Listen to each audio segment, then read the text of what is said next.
Okay, we at Southall Black Sisters are appalled by the failure of so-called democratic governments around the world to uphold and protect freedom of expression, which is the cornerstone of all democratic rights and freedoms.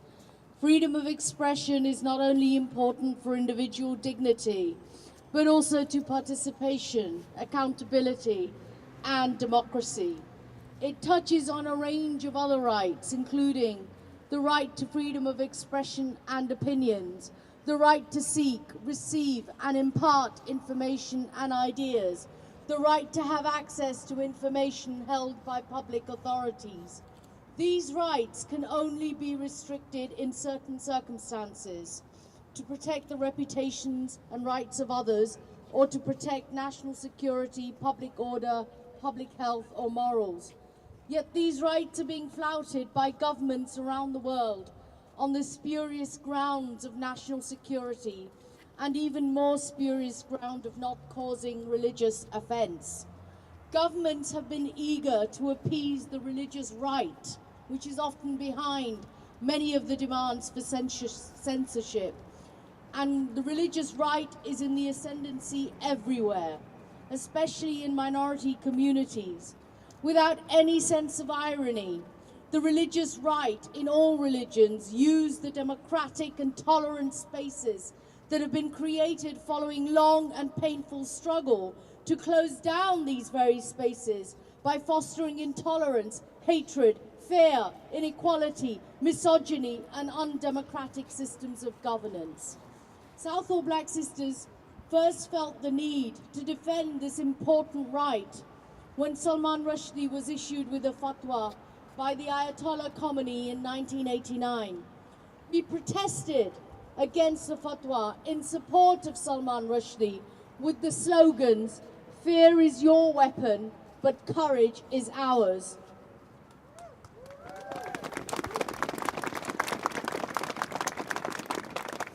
We also protested with the slogan, "Religious leaders don't speak for us." We wanted to show that there is a close connection between the struggle for freedom of expression and the struggle for self-determination, which is the cornerstone of feminist struggles. We understand only too well that if the right to freedom of expression is lost, so too is the right for women's human rights. And by the way, human rights are not Western. They are universal, they are indivisible, and they are non-negotiable.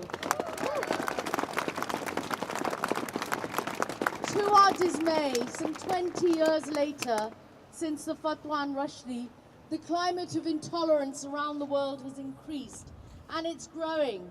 And amidst dangers emanating from the forces of religious fundamentalism, governments are getting so nervous about freedom of expression that they are admitting censorship. In this vein, we deplore the Indian government's failure to ensure that Rushdie could participate in the Jaipur Literary Festival just last month without fear and intimidation.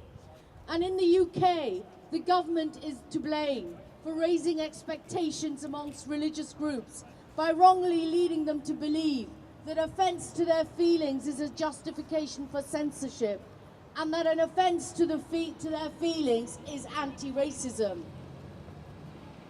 There are two laws that I want to mention: the laws of blasphemy and the laws of incitement to religious hatred, both of which have been opposed by Southall Black Sisters for being powerful tools by which to control dissent and to break the struggles by women and other minorities, including sexual minorities.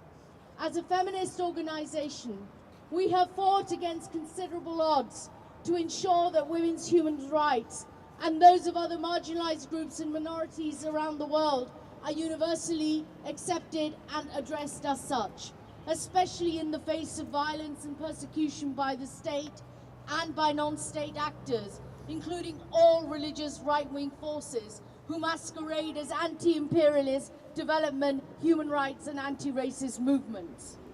Finally, we deplore the ways in which the states in many countries are allowing the right to manifest religion, a demand that is increasingly accompanied by intimidation and violence, to trump the right to freedom of expression which is more often than not exercised through books and ideas. But as someone in the New York Times in 1959 once said, books won't stay banned, they won't burn, ideas won't go to jail. In the long run of history, the censor and the inquisitor have always lost.